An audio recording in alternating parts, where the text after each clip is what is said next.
African একটা প্রবাদ আছে, যখন একটি মানুষ মারা যায়, একটি মানুষ শুধু মারা যান না, তার সঙ্গে একটি লাইব্রেরি মারা যায়। এখন কথা হচ্ছে, একজন মানুষের সাথে একটি লাইব্রেরির কি সম্পর্ক? একটি লাইব্রেরিতে হাজার হাজার বই থাকে, বিভিন্ন ধরনের বই থাকে, বিভিন্ন জনরার বই থাকে, যেমন ইতিহাস, সাহিত্য থেকে শুরু করে অর্থনীতি, রাজনীতি, সমাজনীতি, সব ধরনের বই থাকে। তাহলে যখন একটি মানুষ মারা যায়, তাহলে কিভাবে একটি লাইব্রেরি মারা যায়? এটাই একটি বিস্তারিত ব্যাখ্যা প্রয়োজন আমি মনে করি। সেই জন্য আমি আপনাদের কাছে আজকে এই লাইব্রেরি মারা যাওয়ার সাথে একটি মানুষের মৃত্যু জিনিসটা ব্যাখ্যা করার চেষ্টা করব। একজন মানুষ যখন জন্মগ্রহণ করে এবং বেড়ে উঠতে থাকে, তিনি হাজারো অভিজ্ঞতার মধ্য দিয়ে বেড়ে ওঠেন। বিভিন্ন অভিজ্ঞতা তার মধ্যে সঞ্চয় হতে থাকে বয়স বাড়ার সঙ্গে সঙ্গে।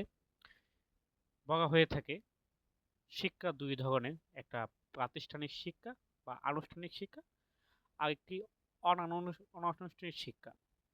আপনি প্রাতিষ্ঠানিক শিক্ষা জ্ঞান অর্জন করার জন্য বই ব্যবহার করতে পারেন, কিন্তু মানুষ তখনই প্রকৃত জ্ঞান অর্জন করে তার অভিজ্ঞতার মাধ্যমে। আপনি কোনো একটি বই পড়ে যে জ্ঞান অর্জন করবেন, তার থেকে বেশি জ্ঞান অর্জন করতে পারবেন একটি অভিজ্ঞতার মাধ্যমে।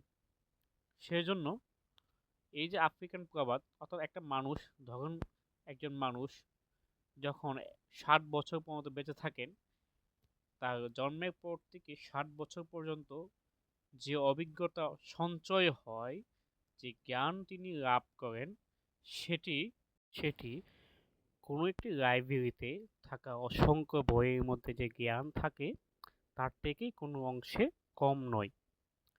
সেজন্য যখন একটি মানুষ মারা যায়, তার জ্ঞানও তার সাথে মারা যায়।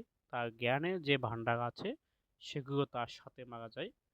সেজন্য আফ্রিকান প্রবাদটিতে বলা হয়েছে, যখন একটি মানুষ মারা যায়, তার সাথে একটি লাইব্রেরিও মারা যান। অর্থাৎ একজন মানুষের সাথে তার সামগ্রিক অভিজ্ঞতা, জ্ঞান, চিন্তা, ভাবনা সবকিছুই তার সাথে চলে যায়। সেজন্য বলা হয়ে আছে, একটি মানুষ যখন মারা যায়, তার সাথে একটি লাইব্রেরিও মারা যায়। ধন্যবাদ।